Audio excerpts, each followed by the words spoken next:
Hi, this is Leslie and economy travellers at Kuala Lumpur International Airport.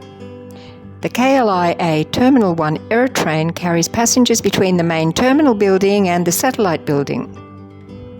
During the 2 years we've been waiting for the replacement of the old red trains to the new larger trains, they've been using 37 replacement buses. Let's go! When you reach the central court, keep to the left of the news station and follow the signs. This process has always been used when there's any disruption to the services, so this information will continue to be useful when the new trains start running by June 2025.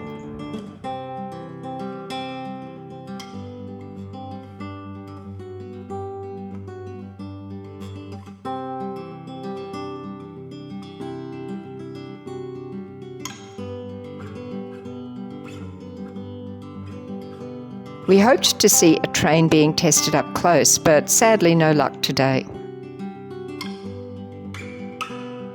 When you arrive at the main terminal, you'll need to go up to arrivals on level 3, using the escalator or the lift.